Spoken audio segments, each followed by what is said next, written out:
Welcome to Maryland. So what brings me to Maryland, you might ask? And I'm actually getting to travel for work. So the Air Force flew me to Maryland to go to a 4-day conference, and I actually got to go tour Fort Meade while I was here. And I thought, I'm here, I've got some friends stationed here, why not meet up and go do something fun?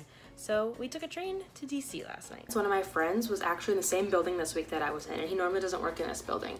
So he was able to take me back to the Fort Meade area because we weren't that close to it. And then I got to see both of their apartments. They share an apartment. And then after that, we went and caught a train. We finally got on a train. It didn't leave till like 5 p.m.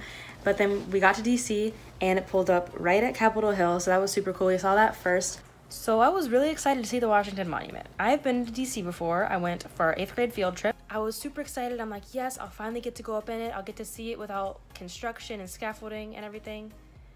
The thing's still closed. It's been closed down for 6 years now, probably more.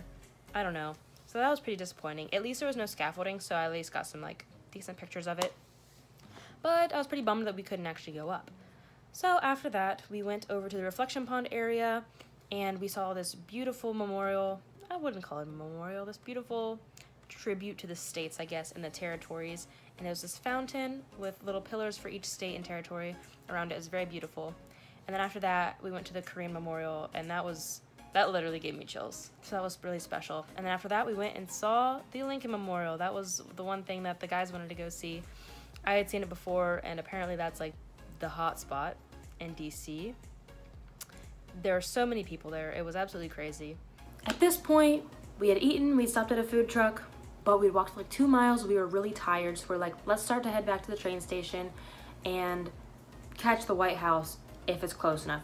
We had seen people riding around on scooters, which they said that you can just pick up off the side of the road. People will leave them wherever. There's scooters to rent. And we finally found some. We had walked all over the city. We finally found some scooters. But you have to have an app to get the scooters. And I have a Japanese phone, so I can't use American data and American like Wi-Fi towers. So I wasn't able to get the scooters. Luckily, we walked just a little farther down the road and we found some bicycles that a lot of major cities have. It's like a big stand of bikes and you just pay right then and there, and then you can bike to wherever you find another stall.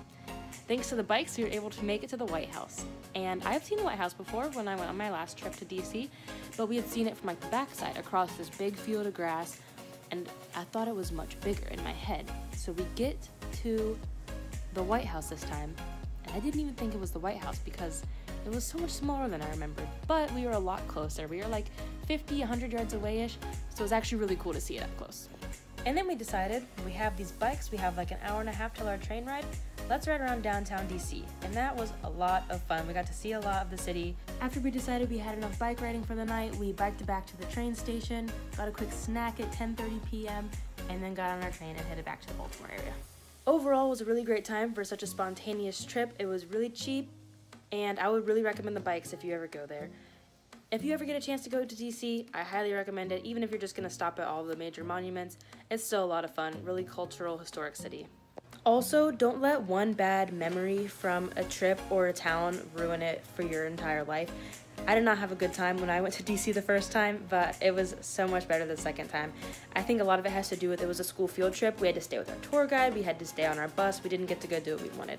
So it was definitely worth it to go back. Well, that's all. I hope you enjoyed this quick little travel recap of my spontaneous trip to DC. If you like what you see, give it a thumbs up, and you might want to subscribe because I have something really big happening in the next couple days. Anyways, thanks again for watching, and I'll see you next time.